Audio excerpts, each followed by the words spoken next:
Plaintiff Edward Horwitz says the defendant was friends with his daughter, and Edward felt for him because he has struggled with addiction too. Edward hired the defendant to work for him because he wanted to give him a chance, but he's suing today because the defendant stole from him. Defendant Evan Stein says he's a self-admitted drug addict who used any drug he could get his hands on. Evan claims the hardest addiction to kick was his addiction to crack and heroin. But today he is 5 months sober.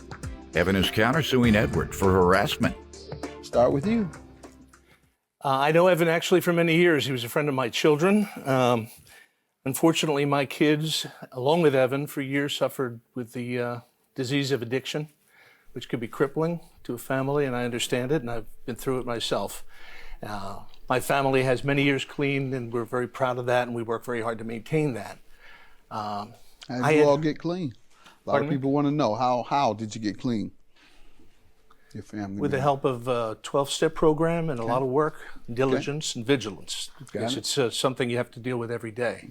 And I know millions of people in this country are dealing with it. And I have dealt with the horror of watching my kids suffer with it. And as a parent, there's nothing worse than that. But part of how you stay clean, Your Honor, is helping other people. And I had heard that Evan was doing better, and he had started a business, doing a service that I happened to need at the time. I talked to him, seemed to be fine, and I hired him. When did you hire him? I hired him roughly late last summer. All right. I had money saved up in my home for some time I was going to be out of work, for a new grandson on the way, and I had a considerable amount of cash hidden in my home. Wasn't hidden well enough, apparently. I didn't check it every day. Evan would come and clean every week or every 2 or 3 weeks. I left him alone in the house. Home? Yeah, I left him. Well, he had a cleaning service, obviously. Yes. Okay. I left him there. I trusted him. He seemed to be doing fine. We had a history. How long had he been in recovery, to your knowledge, when he began cleaning? I didn't know how long he had clean. He was clean at the time. I hired him from what I was told, and you never know. Okay. You really never know. I gave him a shot. Money started to disappear. First few hundred at a time, dribs and drabs, not enough to notice. You know, when your kids suffer with this disease, Your Honor, you get used to having money disappear. So I didn't really notice it. Then I thought, well, maybe I was miscounting. Maybe it was my mistake. Then it got to be more and more. Finally, it came to a head in January. He took $3,000 at one shot.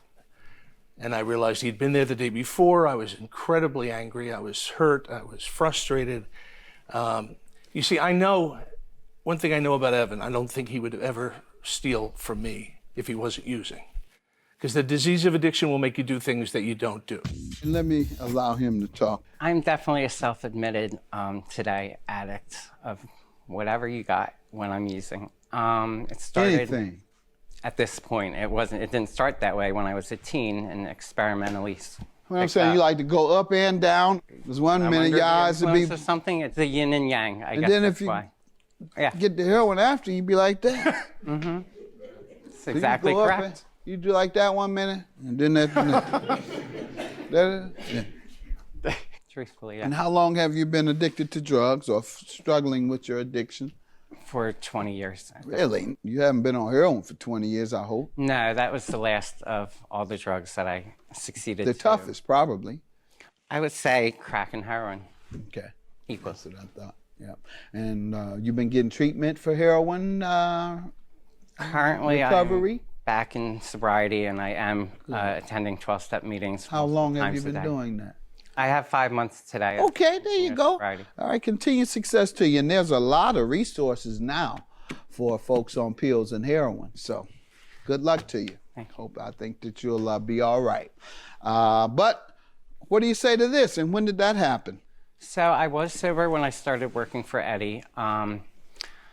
What happened was, before I actually took the money, I had started smoking marijuana again. And I had shown up to work one day under the influence of that, which did not help me make a healthy, rational decision. And I think when I opened the drawer and saw that money for the first time, it was just an impulse. It looked like heroin. No, it looked like cash in his drawer. Cash to use on what? Oh. Huh? Any drugs. Yeah, it looked like drugs. Yeah, okay. Yes. I know how it goes, sir. I've seen plenty of this. This ain't my first rodeo with seeing drug addicts and recovering addicts. I got some people I've put in rehab at least 5 times each. One person 7 times. Sounds about right. That's what, yeah, folks don't know. You go and go and go and go. Some point you get clean and you recovery, how many years?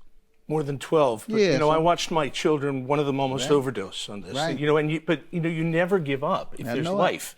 And eventually you have to pray that people get it. But it's an explanation for why you might steal, but it's not an excuse. The most important step I like to see is people admit that they were wrong and then repair the damage they've done to other people, because you can't begin changing until you admit you have the problem. And then you should recognize that when you had that addiction, you damaged a lot of people. And I'm hoping that I hear that. I hear the first part, admitting. Now, why don't you give us a little more insight, though? I'm sure people want to know, though. I like to educate folks when it comes to this as well. So you saw the money, you grabbed it, and then what? And then, it was a struggle. I went back to the drawer, I put it back, I took it back out. Throughout the course of my cleaning that day, and it was just, it was torture. Yeah, struggle it.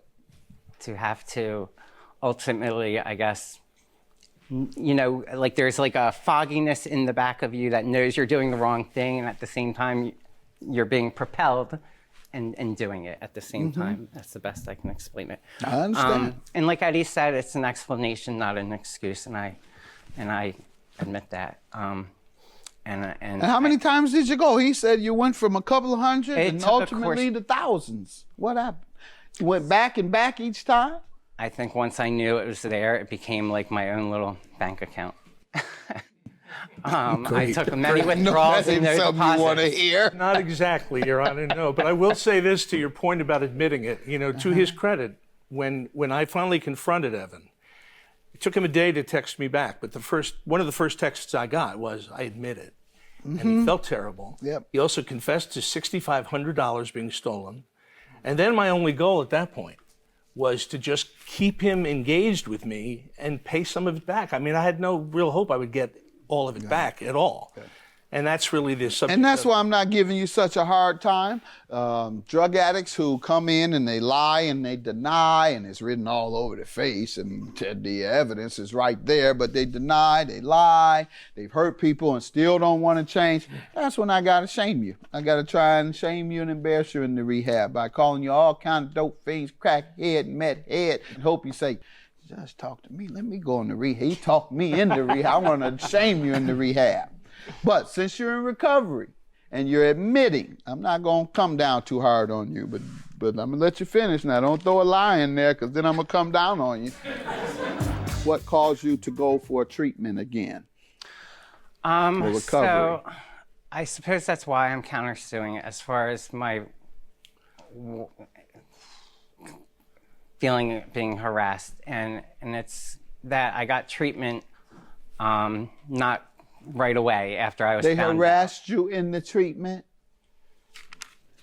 I don't think Eddie had a part in my thinking as far as getting into treatment. Did it? But the actual situation, of course, yeah. Yeah, okay. Give him an award. Don't sue him. Give him an award. I gone pretty low. He harassed you back into rehab. He deserves an award, because that's where you were supposed to be. Now, I was with you a minute ago, but now, I'll flip on you in a minute. Now, you're here talking about you want to sue him because he harassed you to the extent that you went back to rehab. I just told you that's what I do every day. The exact same thing. I don't harass, I shame and embarrass. And they do just like you. I shame them, national television, they go to rehab. When you get tempted, come back here and I'll discourage you. The word harassment is a problem for me. What did he do? I have witnessed. What? You tell me what he did. So, it started slow with, reaching out to family, which I wouldn't say is harassing. I'd say it's just saving your life. I didn't see it as then, obviously. But you're here today clean and you're still seeing it as that. What else did he do to you? He asked for my money. I just kept saying, can I Aggressively. please get a couple hundred? Can you do anything? You use the word please. You know, actually, if you read the text, Your Honor, I said, you know, Who Evan, has as the violated text? as I feel, I hope you do okay. I hope you do well. You I have it. some text for me to read. Absolutely. Bottom of the It's the page. last page that becomes harassing. What I do see is I believe altogether I owe you about $6,500. I did see that. That's the biggest text. And what has occurred since that time? He's paid down Paid some. back $27.25. He owes $42.25. And you know, even after he stopped responding completely in April, he just ignored me. There were only 4 more texts. That's not harassment. Okay. Well, in fact, is I saw him admit. And secondly, sir, I didn't see any evidence of harassment, nothing. Your claim is dismissed. Yours is granted. He admits that he owes you. Have a good day.